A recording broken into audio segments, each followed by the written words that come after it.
Hello friends, welcome to Navkar digital institute. I am C A Vatsal चा। Friends, last lecture में हमारा topic चल रहा था इंड एस 36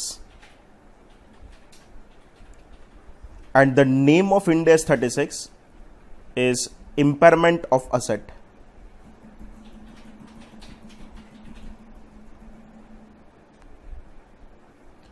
क्लियर? पहले मैंने आपको लास्ट लेक्चर में जितना भी करवाया था वो सब कुछ एक बार आपको रिवाइज करवा दूं। Friends, what is the basic dictionary meaning of impairment? तो impairment is nothing but decreasing in the value of asset and as per Ind AS 36 आपको इम्पेयरमेंट लॉस आपकी बुक में तभी रिकॉर्ड करना है जब आपकी असेट की कैरिंग अमाउंट उसकी रिकवरेबल अमाउंट से ज्यादा है। उसके पहले आपको कुछ भी इम्पेयरमेंट प्रोवाइड करने की जरूरत नहीं है। तो सिंपल अगर उसकी डेफिनेशन फॉर्म में मैं कन्वर्ट करूं तो impairment loss is nothing but your carrying amount minus recoverable amount. मैंने बोला कैरिंग अमाउंट मतलब व्हाट, तो सिंपल लैंग्वेज में अगर मैं आपको समझाऊं तो कैरिंग अमाउंट मतलब कुछ नहीं, आपका बैलेंस शीट का वैल्यू, आपका जो बुक वैल्यू है उसको रिटर्न डाउन वैल्यू भी बोल सकते हो। पर मैं आपको याद करूं 8 जगह पे हम इंड एस 36 को अप्लाई नहीं करते थे। इन्वेंट्रीज को अप्लाई नहीं होता था। सेकंड, आपका डेफर्ड टैक्स असेट को अप्लाई नहीं होता था। थर्ड, आपका that is nothing but employ benefit में कोई भी अगर असेट का क्रिएशन होता था लाइक प्लान असेट, तो प्लान असेट में भी आप इंड एस 36 अप्लाई नहीं करते थे। उसके बाद कहने से अगर कोई भी बायोलॉजिकल एसेट है जिसको आप मेजर करते हो at a fair value less cost to sell, तो वहां पे भी आपका इंड एस 36 अप्लाई नहीं होगा। इंश्योरेंस कॉन्ट्रैक्ट है, वहां पे आपका इंड एस 36 एप्लीकेबल नहीं होगा। Non current asset held for sale है, तो वहां पे भी हम अप्लाई नहीं करेंगे। उसके बाद अगर याद करो आपका कोई भी फाइनेंशियल एसेट है, वहां पे भी हम हमारा end AS 36 impairment asset apply करने वाला नहीं है। एंड अगर कोई भी कंस्ट्रक्शन कॉन्ट्रैक्ट है, क्लियर, हर एक के लिए एक स्पेसिफिक इंड एस था। इन्वेंट्रीज के लिए हम इंड एस 2 फॉलो कर रहे थे, डेफर्ड टैक्स के लिए हम इंड एस 12 फॉलो कर रहे थे, प्लान असेट्स के लिए हम इंड एस 19 फॉलो कर रहे थे, biological asset measured at a fair value less cost to sell के लिए हम इंड एस 41 अप्लाई कर रहे थे। इंश्योरेंस कॉन्ट्रैक्ट के लिए 104 था, non current asset held for sale के लिए 105 था, फाइनेंशियल एसेट के लिए 109 था एंड कंस्ट्रक्शन कॉन्ट्रैक्ट के लिए 115 था। एंड सिंपल एक रूल है, जहां पे भी कोई स्पेसिफिक इंड एस एप्लीकेबल होगा वो मेरे जनरल इंड एस को क्या करने वाला है, तो ओवरऑल करने वाला है। इंपेयरमेंट लॉस के फॉर्मूला अगेन याद करो, carrying amount minus recoverable amount. And what is the meaning of the carrying amount? तो कैरिंग अमाउंट मतलब कुछ नहीं, historical cost minus accumulated depreciation और अमोर्टाइजेशन माइनस अगर इंपेयरमेंट लॉस पहले प्रोवाइड किया है तो वो। जिस मोमेंट पे मैंने बोल दिया अमोर्टाइजेशन, तो वहां से आपको ये भी क्लियर हो जाना चाहिए कि इंटेंजिबल असेट का भी हम अमोर्टाइजेशन करने वाले हैं। रिकवरेबल अमाउंट मतलब दो चीज था, एक था नेट सेलिंग प्राइस एंड दूसरा था that is nothing but value in use. अच्छा, नेट सेलिंग प्राइस को इंड एस की लैंग्वेज में नेट सेलिंग प्राइस नहीं बोलते, उसको हम बोलते हैं fair value less cost to sell. सबसे पहले मैं आपको ये समझाऊं, अच्छा उसमें से दोनों में से विच एवर इज हायर लेना था, उसका लॉजिक मैंने आपको लास्ट लेक्चर में समझाया था। अगर मैं बोलूं fair value less cost to sell, तो ये 3 जगह से आपको मिल सकता है। अगर आपका किसी के साथ बाइंडिंग अग्रीमेंट है तो वो आपके लिए fair value less cost to sell हो गया। बाइंडिंग अग्रीमेंट अवेलेबल नहीं है तो कहना इसे, अगर मैं वहां पे ऐसा बोलूं अगर कोई करंट एक्टिव मार्केट प्राइस है तो वो आपके लिए fair value less cost to sell हो गया। एंड वो भी नहीं है तो आपके पास बेस्ट इंफॉर्मेशन जो अवेलेबल है वहां से आप फेयर वैल्यू फाइंड आउट कर सकते हो। एंड उसके लिए कहना है आप एक्सपर्ट का ओपिनियन, मैनेजमेंट का एस्टिमेट ले लोगे तो भी चलेगा। मैंने आपको नोट में स्पेसिफिकली लिखवा है, वैल्यूएशन फीस है ना वो असेट को बेचने का खर्चा नहीं है, उसका जस्ट प्राइस डिटरमाइन करने का खर्चा है। तो हम वैल्यूएशन फीस को कभी भी कंसीडर नहीं करते थे। इनकम टैक्स एक्सपेंस है, फाइनेंस एक्सपेंस है, ये सारी चीज को हम कभी भी कंसीडर करने वाले नहीं है। उसके बाद हमने स्टार्ट किया था topic that is nothing but the value in use and the value in use is nothing but present value of the future cash flow. Question में आपको कैश फ्लो दे देंगे, डिस्काउंटिंग रेट दे देंगे, जस्ट आपको present value find out करना है। पर problem is that for a practical life आपको क्या करना पड़ेगा, फ्यूचर कैश फ्लो डिटरमाइन करना पड़ेगा। एंड फ्यूचर कैश फ्लो अगर आप डिटरमाइन करोगे तो आपकी हालत क्या होगी वो समझाओ। फ्यूचर कैश फ्लो डिटरमाइन करने के लिए वहां पे बोला है पहले 5 साल तक आप जो कैश फ्लो में ग्रोथ रेट लोगे ना वो करंट ईयर के बिजनेस ग्रोथ रेट से ज्यादा कभी भी नहीं होना चाहिए। 5 से अगर ज्यादा लेना है तो वो कभी भी करंट ईयर के इंडस्ट्री ग्रोथ रेट से ज्यादा नहीं होना चाहिए। दोनों वर्ड में डिफरेंस था, एक में मैं वर्ड बोल रहा था बिजनेस ग्रोथ रेट और एक में मैं वर्ड बोल रहा हूं इंडस्ट्री ग्रोथ रेट। डिस्काउंटिंग करना है वो कौन से रेट से करना है, तो क्या प्रीटैक्स डिस्काउंट रेट से। अगर आपके पास प्रीटैक्स डिस्काउंट रेट अवेलेबल नहीं है तो आपकी कंपनी का weighted average cost of capital भी यूज कर सकते हो, वो भी अवेलेबल नहीं है तो इंक्रीमेंटल बोरोइंग रेट भी आप यूज कर सकते हो। प्रॉब्लम एक था, अगर आपका कैश फ्लो कोई भी फॉरेन करेंसी में था तो आपको वहां पे इंडिया का डिस्काउंट रेट नहीं लेना है, वो जिस करेंसी में था वो करेंसी जो कंट्री का था वो कंट्री का डिस्काउंट रेट लेके आपको डिस्काउंट करना पड़ेगा एंड फाइनली आपको क्लोजिंग रेट से कन्वर्ट कर देना पड़ेगा। Normally impairment loss is debited to PNL, हम उसको पीएनएल में डेबिट करेंगे तो भी गवर्नमेंट हमको इनकम टैक्स में उसका डिडक्शन देने वाला नहीं है। तो भी मैं बोल रहा हूं it is your timing difference. Why it is your timing difference? Because it is nothing but your early charge of depreciation in the books of accounts.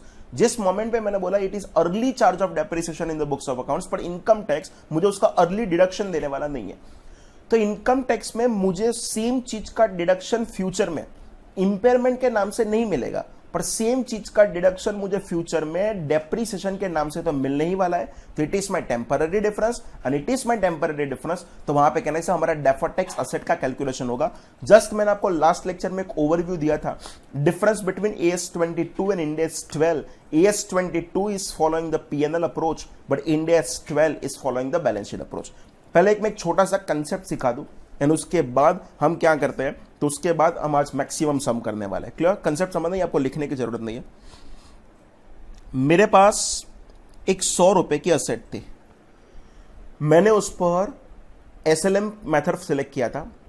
10 साल की लाइफ थी, तो कहना से एवरी ईयर मैं 10-10 रुपए का डेप्री प्रोवाइड करूंगा. मैं ऐसा बोलूं मैंने टोटल 3 साल तक 30 का डेप्री प्रोवाइड कर दिया ना. आज मेरी बुक में ये असेट का वैल्यू कितना है? 70 है. अब इस असेट को मैं क्या कर रहा हूं, तो इस असेट को मैं अपवर्ड रिवैल्यूएशन कर रहा हूं. कितने से अपवर्ड रिवैल्यूएशन कर रहा हूं? तो मान लो 14 रुपीज से अपवर्ड रिवैल्यूएशन कर रहा हूं. इंडेक्स क्या बोल रहा है? जब भी असेट का अपवर्ड रिवैल्यूएशन करो तो आपको एंट्री करना पड़ेगा asset account debit 14 rupees and credit कर दोगे रिवैल्यूएशन रिजर्व में. फॉर योर नॉलेज ये रिवॉल्यूशन रिजर्व हम कहां पे दिखाते हैं? OCI में दिखाते हैं. ये OCI टॉपिक को आपको अभी टच ही नहीं करना है, मैं बाद में समझाऊंगा. OCI का जस्ट बात निकला तो फुल फॉर्म बोल दूं, अदर कंप्रेहेंसिव इनकम. ये आपके लिए आज की तारीख में कुछ काम का है नहीं, छोड़ दो इसको अभी. क्लियर? मैंने जस्ट मेरे रेफरेंस के लिए यहां पे लिखा है OCI. अच्छा, असेट का कहने से अपवर्ड करूं तो असेट में 14 रुपीज प्लस होगा, तो कहने से असेट का आंसर कितना हो गया? 84 हो गया. एंड कहने से मेरे पास सामने लायबिलिटी साइड एक रिवॉल्यूशन रिजर्व बन जाएगा. कितने का बन जाएगा? 14 रुपीज का. 10 साल की लाइफ थी ना, 3 साल चले गए, हाँ के ना? 3 साल चले गए तो कहने से 7 साल बाकी. एंड अगर 7 साल बाकी है तो कहने से उस पर अगर डेप्रिसिएशन करो तो कहने से आपका आंसर ऐसा कुछ होगा. डेप्रिसिएशन अकाउंट डेबिट कितना होगा? 84 डिवाइडेड बाय 7. कहने से आपका 12 रुपए का डेप्रिसिएशन होने वाला है. एंड अगर 12 रुपए का डेप्रिसिएशन होगा एंड कहने से आपको असेट का वैल्यू कम करना पड़ेगा, तो मैं एंट्री करो depreciation account debit to asset account. मतलब 84 में से यहां पे 12 रुपए चले गए, तो कहने से 84 में से 12 निकाल दूं तो मेरे पास यहां पे असेट का वैल्यू जो बचा है वो कितने का बचा है? 72 रुपीज का बचा है. सब लोग साथ में. ये पूरा डेप्रिसिएशन चला जाएगा P&L में. एंट्री कर दूंगा P&L account debit 12 to depreciation 12. मुझे पता है यहां पे बहुत सारे लोगों को डाउट है, सर आपने क्यों पूरा P&L में डाला? टेंशन मत करो. Ind AS 36 and Ind AS 16 क्या बोल रहा है? ड्यू टू रिवॉल्यूशन जितना भी ज्यादा डेप्रिसिएशन आए वो आपको ट्रांसफर करना पड़ेगा रिवॉल्यूशन रिजर्व में से रेवेन्यू रिजर्व में. एंड वो रिवॉल्यूशन रिजर्व में से रेवेन्यू रिजर्व में ट्रांसफर करना इट इज योर चॉइस. वो मैं आपको इंड AS 16 में सिखाऊंगा. मतलब कहने से अगर इस असेट का मैं अपवर्ड रिवॉल्यूशन नहीं करता तो मेरा डेप्रिसिएशन आता 10 रुपए का, पर मैंने अपवर्ड रिवॉल्यूशन किया है इसीलिए मेरा डेप्रिसिएशन कितने का आ रहा है? 12 रुपए. तो जो 2 रुपए आए ना, वो 2 रुपए के लिए मुझे एंट्री करना पड़ेगा रिवॉल्यूशन रिजर्व अकाउंट डेबिट 2 रुपए. एंड वो आप ट्रांसफर कर दोगे कहां पे? Revenue reserve account. कितने रुपए? 2 रुपए. एंड कहना से अगर यहां से 2 रुपए में माइनस कर दूं तो मेरे पास यहां पे कितने का बचने वाला है? 12 रुपए का रिवॉल्यूशन बचने वाला है. ये सिंपल इफेक्ट तो वही हुआ ना. आप भी क्या करते थे? एक्सेस डेप्री रिवॉल्यूशन में से ही एडजस्ट करते थे ना, मैंने वही किया. अच्छा, इस दिन अगर मैं असेट का रिकवरेबल अमाउंट चेक करो तो मान लो मुझे रिकवरेबल अमाउंट मिला 50 रुपए. पहले इंपेयरमेंट लॉस कैलकुलेट करें. Impairment loss is nothing but my carrying amount minus recoverable amount. If you check what is your carrying amount, your carrying amount is 72, your recoverable amount is 50. तो can I say 22 is nothing but मेरा impairment loss हुआ. ये 22 rupees के impairment loss को मैं P&L में debit कर दूं तो आंसर इज नो. ये 22 रुपीज सबसे पहले आपको एडजस्ट करना पड़ेगा रिवॉल्यूशन रिजर्व में. कहां पे एडजस्ट करना पड़ेगा? Revaluation reserve. एंड चेक करो आपके पास रिवॉल्यूशन रिजर्व का बैलेंस कितना पड़ा है? 12 रुपए का पड़ा है. तो रिवॉल्यूशन रिजर्व में 12 ले लूंगा एंड बाकी का कहां पे एडजस्ट कर दूंगा? P&L में 10 रुपए.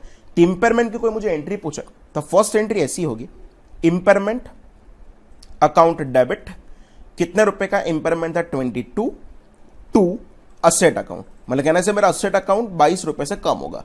पर ये पूरे पूरे इंपेयरमेंट पीएनएल में डेबिट नहीं करोगे, सबसे पहले डेबिट करोगे रिवैल्यूएशन रिजर्व। एंड अभी भी जहां जहां पे रिवैल्यूएशन रिजर्व लिखो वहां पे ओसीए लिख देना, वो बाद में इंडिया 16 में समझाऊंगा।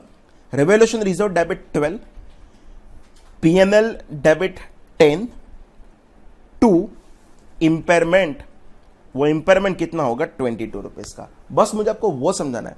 नॉर्मली जो आप इंपेयरमेंट डेबिट करते हो वो नॉर्मली इंपेयरमेंट आपका पीएनएल में डेबिट होता है। पर कहने से अगर आपके पास रिवैल्यूएशन रिजर्व का बैलेंस पड़ा है तो सबसे पहले आपको रिवैल्यूएशन रिजर्व के सामने एडजस्ट करने का एंड बाद में कहां पे एडजस्ट कर देने का, पीएनएल में। क्लियर? तो उसकी मैं स्टोरी लिख दूं, इंपेयरमेंट लॉस, टाइटल लगाओ,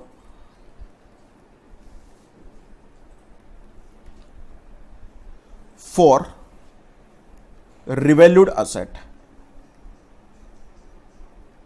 impairment loss for revalued asset। Clear? वहां पे लिखो, normally impairment loss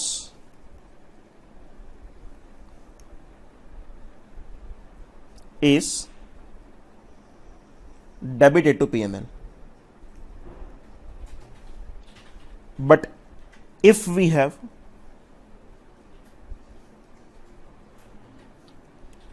balance of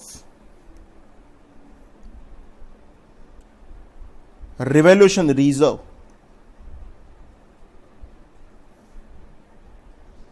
then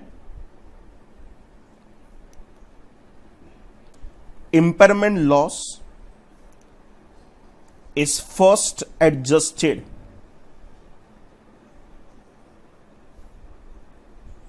against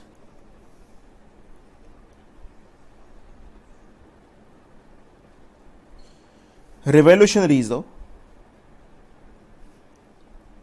and balance is adjusted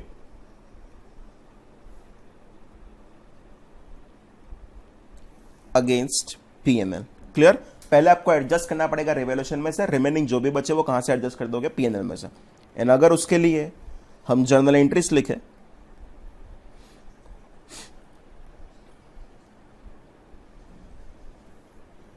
तब फर्स्ट एंट्री करोगे impairment loss account debit,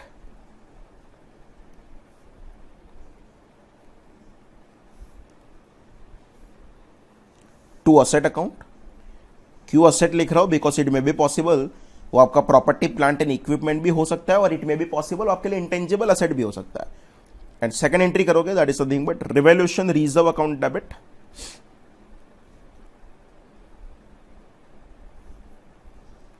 again बोल रहा हूं, अभी सिर्फ इतना याद रखो, जहां जहां पे भी रिवैल्यूएशन आता है ब्रैकेट में ओसीआई लिखो। वो ओसीआई क्या है इंडिया 16 में सीखेंगे।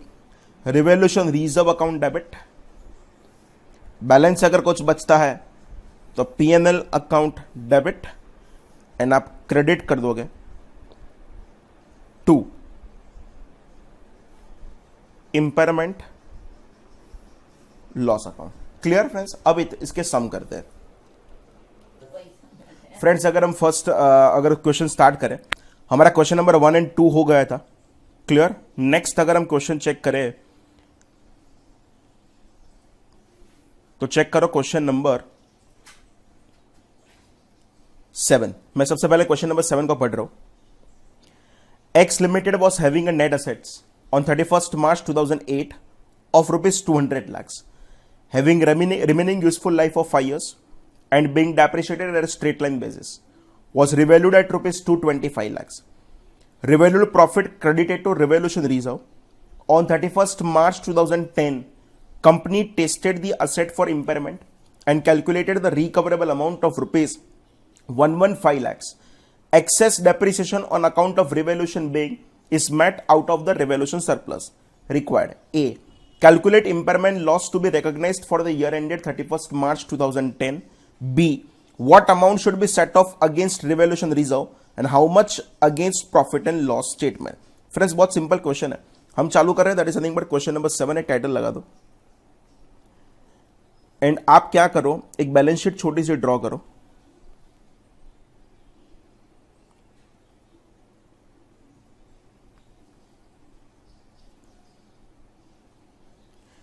चेक करो, आपके पास 31 मार्च 2008 को एक असेट था, एंड वो 31 मार्च 2008 को जो असेट था वो कितने का था, तो आपको बोला है 200 लाख का था।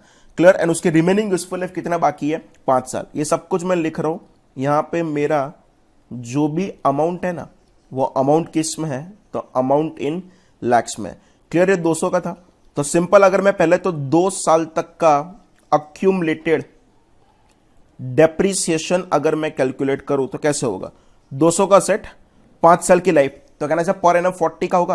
एंड अगर 2 साल तक का अगर अक्यूमुलेटेड डेप्री चेक करोगे तो सिंपल वो कितने का होगा, 80। एंड अगर 31 मार्च, अच्छा उसके पहले आई थिंक उस असेट का क्या करना है आपको, रिवोल्यूशन करना है। तो अक्यूमुलेटेड डेप्री बाद में होगा, पहले इस असेट का क्या कर देते हैं, रिवोल्यूशन कर देते हैं। 200 का असेट को आप कहां तक लेके जाते हो, 225 तक लेके जाते हो, तो प्लस पहले मैं क्या करूंगा, अपवर्ड रिवोल्यूशन। एंड अगर आप अपवर्ड रिवोल्यूशन चेक करो तो अपवर्ड रिवोल्यूशन आपका कितना होगा, 25 का। तो 200 का असेट, 25 का रिवोल्यूशन, तो कहने से मेरा असेट का वैल्यू होगा 225। हम असेट का इंपेयरमेंट आज नहीं कर रहे, 2 साल के बाद करें। तो फ्रेंड्स सबसे पहले कहना से वहां पे हम क्या करेंगे, तो कि अक्यूमुलेटेड डेप्रिसिएशन कैलकुलेट करें। अक्यूमुलेटेड डेप्री कैसे होगा, 225 के असेट की 5 साल की लाइफ थी, एंड 2 साल तक का अगर अक्यूमुलेटेड डेप्री चेक करें तो आप चेक करो आपका 90 रुपीज का अक्यूमुलेटेड डेप्री आएगा। यहां पे आपके पास 31 मार्च 2010 को अगर कोई चेक करे तो आपके पास असेट का वैल्यू 135 होने वाला है। पर कहने से लायबिलिटी साइड आपके पास एक रिवोल्यूशन रिजर्व होगा, एंड वो रिवोल्यूशन रिजर्व कितने का होगा, तो क्या 25 होगा। एंड उसमें से आपने एक्सेस डेप्रिसिएशन को एडजस्ट किया होगा। 25 रुपए को 5 साल तक अगर एडजस्ट करो तो पर एनम 5-5 रुपए एडजस्ट करना पड़े। फ्रेंड्स आपने 2 साल तक एडजस्ट किया होगा, एंड अगर कोई पूछे तो 31 मार्च 2010 को आपके पास ये असेट का बैलेंस कितना बचा होगा, अरे रिवोल्यूशन का बैलेंस कितना बचा होगा, 15 रुपए। अगर मैं यहां पे लिखूं, मेरी फॉर्मूला थी, मैं फर्स्ट का आंसर लिख रहा हूं, तो impairment loss is equal to carrying amount minus recoverable amount. If you check my carrying amount is 135, question में आपको रिकवरेबल अमाउंट भी दे दिया कितना, 115, तो सिंपल बोला मेरा इंपेयरमेंट लॉस यहां पे कितने रुपीस का आएगा, 20 रुपीस का आ जाएगा। सेकंड नंबर के क्वेश्चन में आपको ये भी पूछा है कि what is your allocation of impairment loss, तो वो भी समझा दो। कैन आई से फ्रेंड्स मेरा यहां पे इंपेयरमेंट लॉस टोटल आया था 20 रुपीज। मैं आपको बोल रहा था कि normally impairment loss is debited to PNL, पर अगर आपके पास रिवोल्यूशन रिजर्व का बैलेंस पड़ा है तो उसके सामने भी सेट ऑफ कर सकते हो।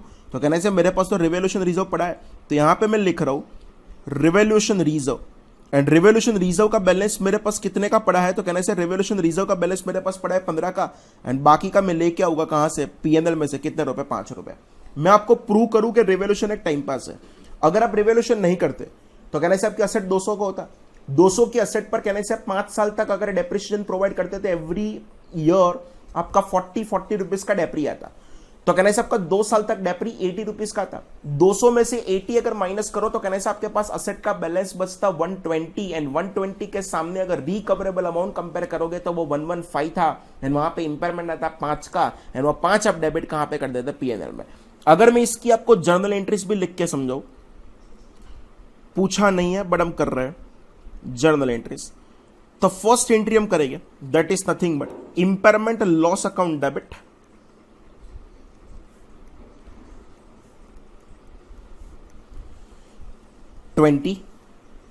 टू असेट अकाउंट 20, एंड कहना से वो 20 कहां से एडजस्ट करेंगे, सबसे पहले रिवोल्यूशन में से। तो नेक्स्ट एंट्री में करूंगा रिवोल्यूशन रिजर्व अकाउंट डेबिट 15,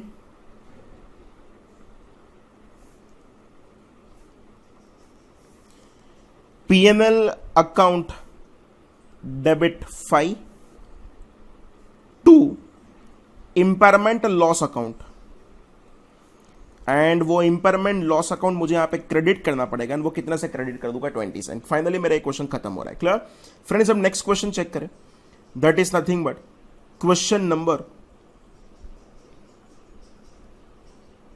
ये सब थियोरेटिकल क्वेश्चन है, वो बाद में आराम से करेगा, आज ये टॉपिक पकड़ा है तो उसको खत्म करें। क्वेश्चन नंबर 12 में सॉल्व करो, ध्यान से सुनना, बहुत अच्छा क्वेश्चन है।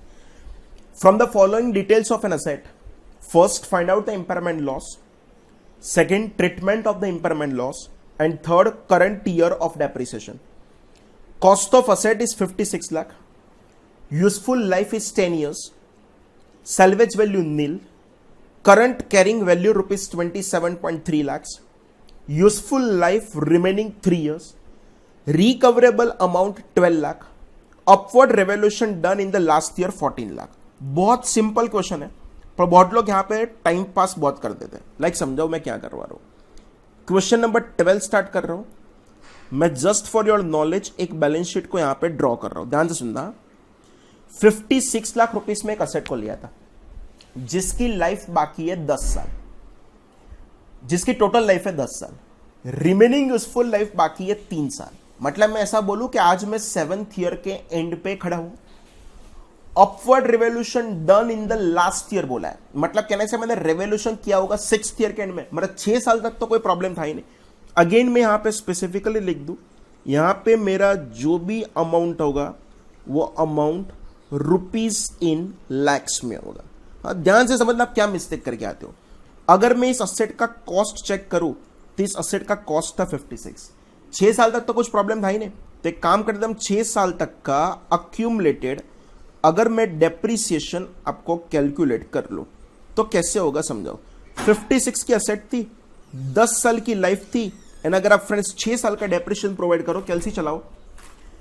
56 की असेट, 10 साल की लाइफ, एंड अगर आप 6 साल का डेप्री प्रोवाइड करोगे तो फ्रेंड्स कहने से आपका 33.6 आएगा। And eight the end of the 6th year अगर उसका वैल्यू चेक करो तो आपका वैल्यू कितना आएगा, कहने से 22.4 का वैल्यू आएगा। प्लस कहने से इस पर क्या करूंगा, अब मैं करूंगा अपवर्ड रेवोल्यूशन, एंड अगर मैं अपवर्ड रेवोल्यूशन करूं तो कहने से 14 का आपका अपवर्ड रेवोल्यूशन होगा। एंड यहां पे अगर आप चेक करो तो आपका 36.6 का वैल्यू हो जाएगा eight the end of the 6th year. And सामने कहने से आपका एक रिवोल्यूशन रिजर्व खुल जाएगा, कितने रुपीस का, 14 रुपीस का। यानी रिवोल्यूशन रिजर्व मैंने कब खोला, eight the end of the 6th year.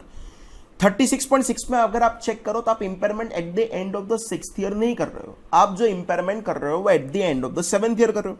तो अगर मैं यहां पे डेप्रिसिएशन प्रोवाइड करूं 36.6 की असेट, 10 में से आपके 6 साल चले गए थे तो कहने से 4 साल बाकी थे, तो कहने से आपका 9.1 का आपका क्या आएगा, डेप्री आएगा।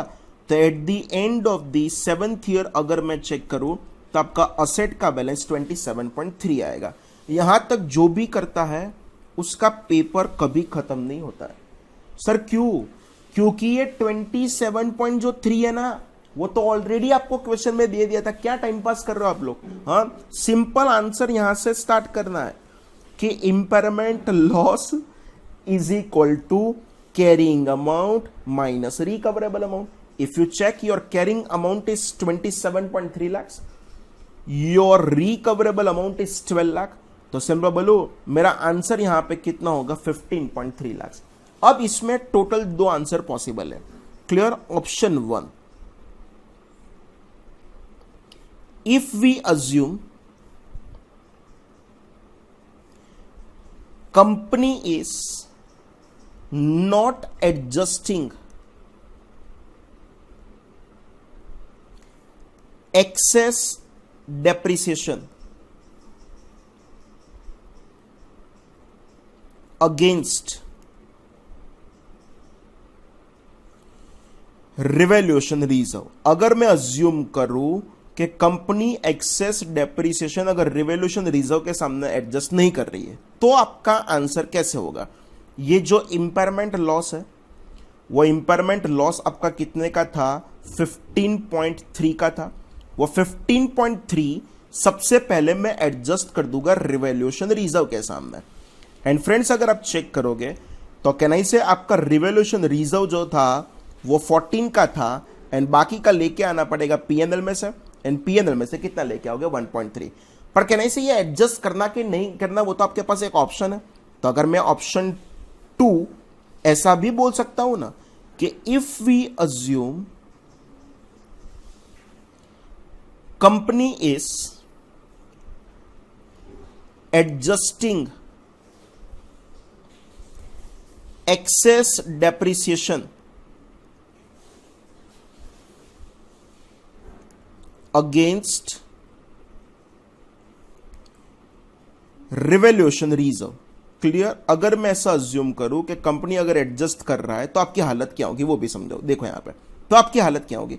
आपका इंपेयरमेंट लॉस तो सेम ही रहने वाला है, एंड वो इंपेयरमेंट लॉस कितना रहने वाला है? तो क्या 15.3, एंड वो 15.3 के कहने से आपको दो पार्ट करना पड़ेगा।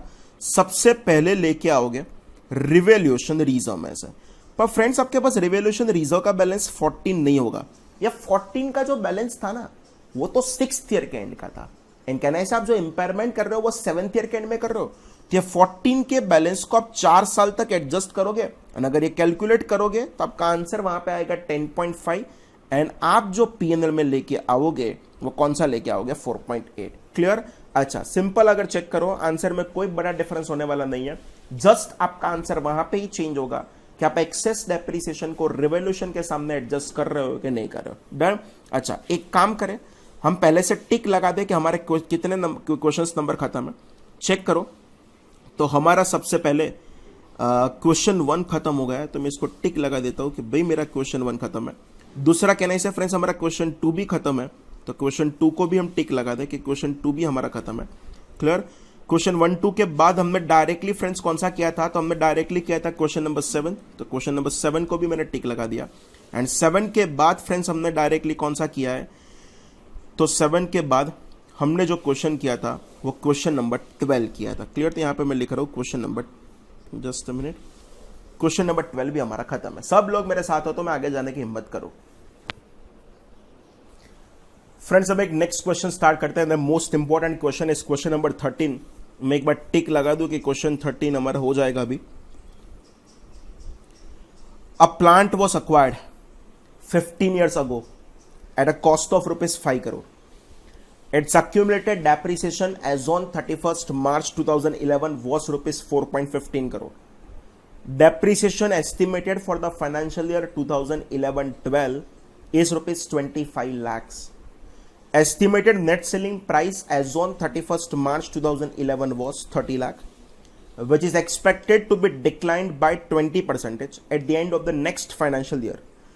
Its value in use has been computed as rupees 35 lakhs as on 1st April 2011, which is expected to be decreased by 30% by the end of the financial year.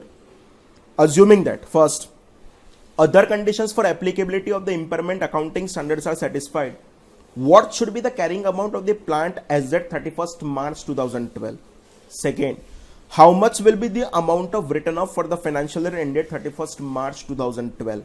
Third, if the plant had been revalued 10 years ago and the current revaluation reserve against this plant were to be 12 lakhs, how would your answer to question 1 and 2 above? And the fourth, if the value in use was 0 and the enterprise were required to incur at a cost of rupees 2 lakh to dispose of the plant, what would be your response to the question 1 and 2 above? Clear? Friends, actually question simple and same question 5 mark में already पूछा भी है।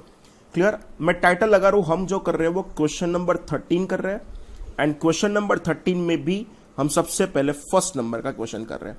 मैं जो पूछूं उसका answer देते रहना। चेक करो, what is your cost of the plant. तो फ्रेंड्स कहने से आपने जो प्लांट जो परचेस किया था वो 15 साल पहले आपने उसको कहने से 5 करोड़ रुपए में परचेस किया था। यहां पे मैं लिखूं cost of the plant is nothing but 5 crore. उसके बाद कहने से आप यहां पे चेक करोगे तो आपको अक्यूमुलेटेड डेप्रिसिएशन का बैलेंस दिया है, आज तक का डेप्रिसिएशन। पर फ्रेंड्स आपको जो अक्यूमुलेटेड डेप्रिसिएशन का बैलेंस दिया है ना वो तो कहने से 31st मार्च 2011 का दिया है, एंड वो कितना दिया है? 4 करोड़ 15 लाख। तो यहां से मैं माइनस कर रहा हूं 4 करोड़ 15 लाख। तो अगर मैं यहां पे चेक करूं तो कहने से मुझे असेट का कैरिंग अमाउंट मिल जाएगा। कैरिंग अमाउंट पर जो मिलेगा वो कैरिंग अमाउंट वो कौन से दिन का मिलेगा? एज ऑन 31st मार्च 2011 मिलेगा, एंड वो फ्रेंड्स कितना मिलेगा? तो कहना इसे 85 लाख रुपीस मिलेगा। प्रॉब्लम इज दैट हम जो कैरिंग अमाउंट 85 लाख रुपीस लेके आए वो 31st मार्च 11 का है कि 31st मार्च 12 का है? कहने से वो तो 31st मार्च 11 का है, मुझे तो 12 का चाहिए। तो कहने से उसमें से मुझे डेप्रिसिएशन भी माइनस करना पड़ेगा। डेप्रिसिएशन फॉर द ईयर, कौन सी ईयर का? तो क्या 2011-12 का, एंड वो कितने रुपए होगा? तो कहने से वो 15 लाख रुपए होगा।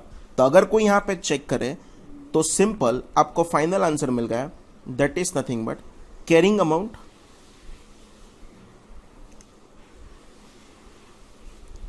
As on 31st March 2012 and वो कैरिंग अमाउंट फ्रेंड्स आपका कितना आ जाएगा, 60 लाख रुपीस आ जाएगा। क्लियर? मेरा फर्स्ट नंबर का क्वेश्चन का आंसर खत्म है। अब सेकंड नंबर के क्वेश्चन में ये पूछा है how much amount is return of, मतलब आपको ये पूछा है कि आपको कैलकुलेट करके देना है कि आपका इंपेयरमेंट लॉस कैसे होगा। तो सबसे पहले मैं कैलकुलेट कर रहा हूं for the net selling price, and जिसको यहां पे नेट सेलिंग प्राइस नहीं बोलेंगे, इंडियस की लैंग्वेज में उसको मैं बोलूंगा fair value less cost to sell. Clear? उसका कैलकुलेशन करें। अच्छा, अगर मैं यहां पे चेक करूं तो आपको दिया है fair value less cost to sell as on 31st March 2011 आपको दे दिया है। चेक करो, आपको fair value less cost to sell as on 31st March 11 आपको कितना बोला है, तो कहना है फ्रेंड्स आपको 30 लाख रुपीस बोला है। एंड आपको क्वेश्चन में ये बोला है कि 30 लाख रुपीस का जो वैल्यू है ना वो तो 31st मार्च 11 का है, पर नेक्स्ट ईयर वो क्या होने वाला है, तो कहना है वो नेक्स्ट ईयर आपका डिक्रीज होने वाला है। एंड वो कितने परसेंट से डिक्रीज होगा, 20%। 30 लाख का 20% करोगे तो 6 लाख रुपीस से डिक्रीज होगा। तो सिंपल, अगर यहां पे मुझे कोई पूछे कि what is your fair value less cost to sell as on 31st March 2012, तो वो आपका कितना होने वाला है, 24 लाख रुपीस का होने वाला है। क्लियर? नेक्स्ट अगर हम चेक करें fair value less cost to sell के बाद आपको जो कैलकुलेट करके देना है वो क्या कैलकुलेट देना है, तो क्या वैल्यू इन यूज का कैलकुलेशन देना है, तो वो भी चेक कर ले। चेक करो, आपको वैल्यू इन यूज भी जो दिया है ना वो 31st मार्च 11 का दिया है, तो यहां पे लिख रहा हूं value in use as on 31st March 11। Friends check करो, आपको कितने रुपीस का दिया है, तो कहना है वो 35 लाख रुपीस का दिया है। एंड आपको बोला है कि नेक्स्ट ईयर वो डिक्रीज होने वाला है, एंड वो डिक्रीज कितने परसेंट से होगा, तो आपका जो भी डिक्रीज होगा तो उसका डिक्रीज कितना था, 30% था। तो 35 लाख में से अगर मैं 30% माइनस करूं तो कहना है फ्रेंड्स आपका 10,50,000 माइनस हो जाएगा। तो अगर कोई आपको पूछे कि आपका value in use as on 31st March 12 वो कितना होगा, तो इट्स एन ऑब्वियस कि वो आपका कितना होने वाला है, 24,50,000। क्लियर? पर यस, मुझे दो चीज के साथ एक और चीज का काम है, that is nothing but recoverable amount. And आपको याद करवाओ, मैं रिकवरेबल अमाउंट के लिए दो चीज कंसीडर करता हूं। एक कंसीडर करता हूं that is nothing but fair value less cost to sell, जो मैंने अभी अभी ऊपर कैलकुलेट किया ना, fair value less cost to sell का अमाउंट मेरे लिए कितना आया था, तो कहना है वो मेरे लिए अमाउंट आया था 24 लाख। एंड दूसरा था that is nothing but value in use, and value in use का अमाउंट मेरे लिए कितना आया था, 24,50,000। फ्रेंड्स हम ऑलवेज क्या कंसीडर करते हैं, तो कहना है हम ऑलवेज कंसीडर करते हैं whichever is higher, and whichever is higher मेरे लिए कितना होगा, 24,50,000। क्लियर? अच्छा, अब मैं कैलकुलेट करूंगा that is nothing but impairment loss. बोलो फॉर्मूला मैं भूल गया, आपको याद है इंपेयरमेंट लॉस की फॉर्मूला क्या थी, that is nothing but carrying amount minus recoverable amount. Check करो, आपने कैरिंग अमाउंट क्वेश्चन नंबर 1 में ऑलरेडी किया था, एंड वो कैरिंग अमाउंट कितना था, 60 लाख। रिकवरेबल अमाउंट आपने अभी किया, कितना है, 24,50,000। तो सिंपल यहां पे मैं लिख रहा हूं carrying amount 60 lakh, recoverable amount आपका कितना था, तो क्या 24,50,000 था। तो अगर हम चेक करें 60 लाख माइनस 24,50,000, तो फ्रेंड्स आपका इंपेयरमेंट लॉस आएगा 35,50,000। जस्ट फॉर योर नॉलेज यहां पे मैं लिख रहा हूं ये इंपेयरमेंट लॉस आपको कहां पे डेबिट करना पड़ेगा, तो डेबिटेड टू पीएनएल हो जाएगा। क्लियर? अब हम स्टार्ट कर रहे हैं दैट इज नथिंग बट इसी क्वेश्चन का क्वेश्चन नंबर 3। पहले हम पढ़ ले क्या लिखा है, if the plant had been revalued 10 years ago। बहुत एक मिस्टेक करके तो यहां पे अंडरलाइन करना, current revaluation reserve against this plant were to be 12 lakh. आज का बैलेंस दिया है, रिवैल्यूएशन 10 साल पहले किया था, पर जो रिवोल्यूशन रिजर्व का जो बैलेंस है ना, वो तो फ्रेंड्स आज का ही है। वो कितने का दिया है? 12 लाख। तो आपके आंसर में क्या चेंज होगा? तो समझा दो मेरे आंसर में क्या चेंज होगा। यहां पे मैं लिख रहा हूं कि मेरा जो इंपेयरमेंट लॉस था ना, वो मेरा इंपेयरमेंट लॉस कितने का था? तो मेरा इंपेयरमेंट लॉस कहने से 35,50,000 का था। अगर रिवोल्यूशन पड़ा है तो सबसे पहले हमको किसके सामने एडजस्ट करना पड़े? रिवोल्यूशन के सामने। तो यहां पे मैं लिख रहा हूं रिवोल्यूशन रिजर्व के सामने मैं एडजस्ट कर दूंगा। एंड रिवोल्यूशन रिजर्व के सामने फ्रेंड्स आप कितना एडजस्ट करोगे? तो आपके पास कितने का रिवोल्यूशन पड़ा था वो चेक कर लो।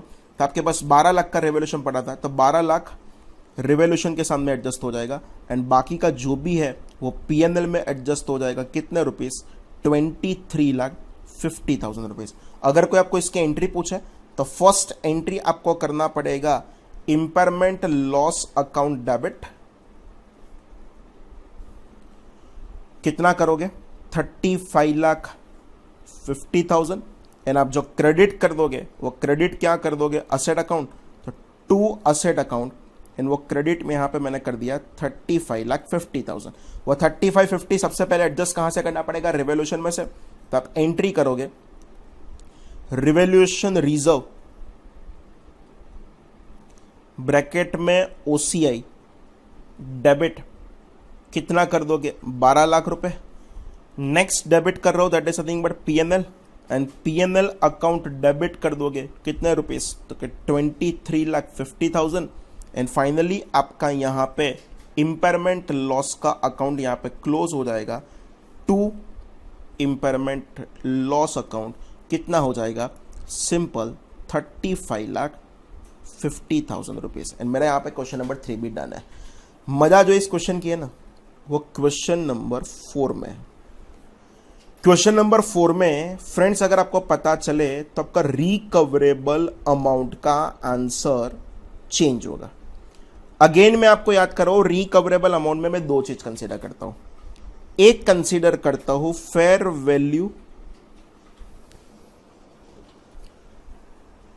Value less cost to cell.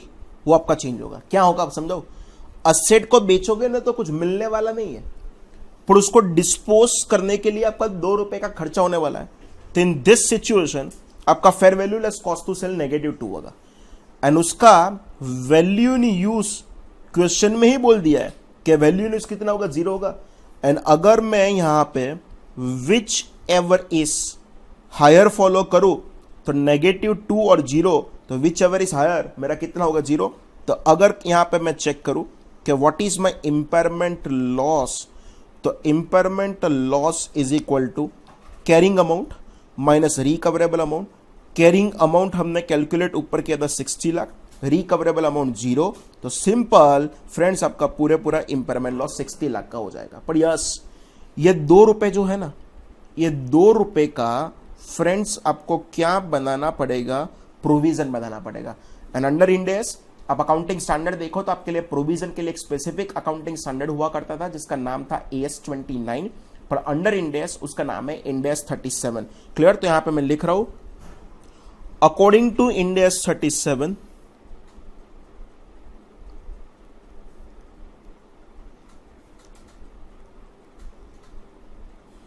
And Ind AS 37 का अगर नाम लिखो तो प्रोविजंस,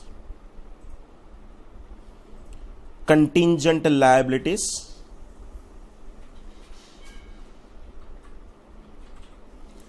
एंड कंटिंजेंट असेट्स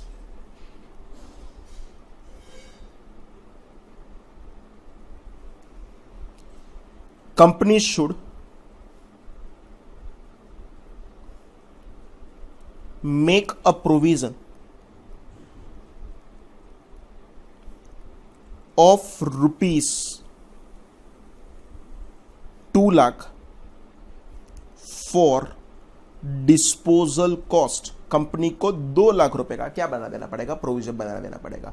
हर एक क्वेश्चन इजी था, अगर आराम से करो ना। ऐसा सेम क्वेश्चन 5 मार्क में ICAI ने एग्जाम पेपर में पूछ लिया है। अब एग्जाम के अगले दिन ये क्वेश्चन करके ही जाने का। ओके फ्रेंड्स, अब नेक्स्ट क्वेश्चन स्टार्ट करें। That is nothing but question number 14।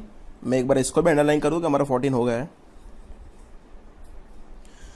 X Limited purchased the fixed asset 4 years ago for rupees 150 lakhs and depreciate it at 10% per annum on a straight line method. At the end of the 4th year, it has revalued the asset at rupees 75 lakhs and has written off the loss on the revaluation to P&L account. However, on the date of revaluation, the market price is rupees 67.5 lakhs and expected disposal costs are 3 lakhs. What will be the treatment of impairment loss on the basis that fair value for the revaluation purpose is determined by the market value and the value in use is estimated at rupees 60 lakhs? Clear? Friends, again बहुत simple वाला question है, पर एक आपको यहां पे नया concept मिलेगा. एंड क्वेश्चन नंबर कौन सा था? तो क्वेश्चन नंबर 14 था, 16 नहीं, क्वेश्चन नंबर 14. क्लियर? मैं आपको जो पूछूं उसका आंसर देते रहना. चेक करो what is your cost of asset. तो friends, can I see your cost of asset is nothing but 150 lakhs. 4 साल तक आपने डेप्री तो प्रोवाइड कर ही दिया, तो उसमें से अगर मैं माइनस करूं अक्यूमुलेटेड डेप्रीसिएशन, एंड फ्रेंड्स आपने जो फॉलो किया है वो तो कहना इसे एसएलएम फॉलो किया, तो कैसे होगा? 150 lakhs का असेट 10% के हिसाब से अगर आप फ्रेंड्स 4 साल तक का चेक करो तो मैं ऐसा बोलूं आपका जो अक्यूमुलेटेड डेप्रीसिएशन होगा वो 60 lakhs होगा. एंड अगर मुझे कोई पूछे कि what is your book value at the end of 4th year, तो book value at the end of the 4th year आपका कितना होगा? तो क्या 90 lakhs होगा. इस 3 आप असेट को रिवैल्यू करते हो 75 तक. फ्रेंड्स याद करो, प्रॉपर्टी प्लांट एंड इक्विपमेंट का इंडेस एंड अकाउंटिंग स्टैंडर्ड दोनों लोग सेम बोल रहे हैं. असेट को इनिशियली मेजर करना है कॉस्ट पर, सब्सिक्वेंटली मेजरमेंट के लिए आपके पास 2 चॉइस है. असेट को आइदर कॉस्ट मॉडल पर भी कंटिन्यू कर सकते हो, एंड अगर कॉस्ट मॉडल पर नहीं कंटिन्यू करना है तो कहना है असेट का रिवैल्यूएशन भी कर सकते हो. ये लाइन से आपको इतना पता चल जाना चाहिए, revaluation is a choice, revaluation is not a mandatory. Revaluation करना है तो करो, नहीं करोगे तो भी चलेगा. तो कहना है मेरी कंपनी यहां पे रिवैल्यूएशन का ऑप्शन सिलेक्ट कर रही है, तो 90 लाख वाली असेट को 75 तक लेके जाना है, तो उसको मैं ऐसा बोलूं कि आपने इसका डाउनवर्ड रिवैल्यूएशन किया है. एंड डाउनवर्ड रिवैल्यूएशन फ्रेंड्स आपने कितने से किया है? 15 लाख से. फॉर योर रेफरेंस मैं यहां पे लिख रहा हूं, ये जो आपके 15 lakhs होगे वो आपका कहां पे डेबिट होगा? तो कहना से वो आपका हो जाएगा डेबिटेड टू पीएनएल. एंड अगर इसकी बात करें तो अगर यहां पे हम चेक करें carrying amount, rather revised carrying amount यहां पे बन जाएगा, एंड वो रिवाइज्ड कैरिंग अमाउंट फ्रेंड्स आपका कितना बन जाएगा? 75 lakhs.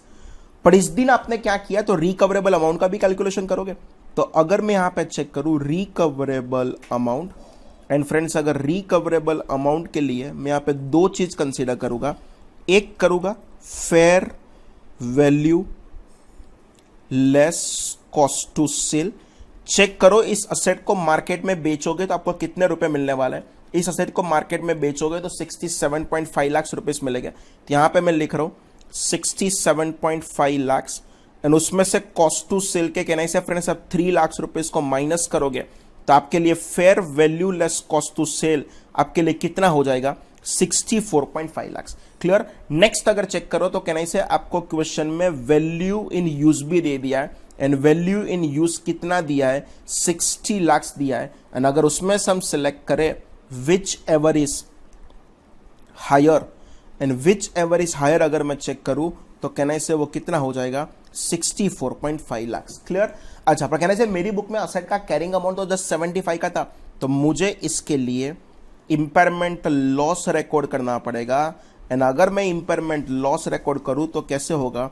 75 lakhs minus 64.5 lakhs. तो कहना है हम जो इंपेयरमेंट लॉस रिकॉर्ड करेंगे वो कितने का रिकॉर्ड करेंगे? 10.5 lakhs. And for your knowledge again मैं बोल रहा हूँ 10.5 भी डेबिट कहां पे हो जाएंगे? तो क्या डेबिटेड टू पीएनएल. एंड अगर मैं यहां पे चेक करूं कि what is your total amount debited to PNL, total amount debited to PNL check करें तो ऊपर याद करो मैंने 15 लाख रुपए डेबिट किए थे डाउनवर्ड के नाम से, एंड मैंने यहां पे इंपेयरमेंट के नाम से 10.5 लाख डेबिट किए, 15 लाख प्लस 10.5 लाख, तो कहने से आपका 25.5 लाख होने वाला था। क्लियर? अच्छा आप मैं समझाओ, अगर डाउनवर्ड नहीं करते ना तो भी आप 25.5 डेबिट करते हैं। लाइक समझाओ, अगर डाउनवर्ड ना करो तो कहने से आपकी बुक में असेट 90 का होता, 90 के सामने अगर आप चेक करो तो असेट का रिकवरेबल अमाउंट आया 64.5। आप कैलसियम में चेक करो 90 माइनस 64.5 करोगे तो अगेन आपका कितना डेबिट होने वाला है 25.5। Clear friends? बहुत सारे लोगों के मैसेज आ रहे हैं कि कुछ नेट कनेक्टिविटी का प्रॉब्लम है, तो आज का लेक्चर यहां तक ही रखते हैं, बाकी का नेक्स्ट लेक्चर में सॉल्व करेंगे। Thank you friends, thank you very much. If you like this video, share it with your friends. Subscribe to our YouTube channel to watch more such videos and learn from our expert faculty members. Press the bell icon to get regular notifications whenever we upload a new video. Download NDI mobile app to get complete CA course online. We value your support. Thank you for watching.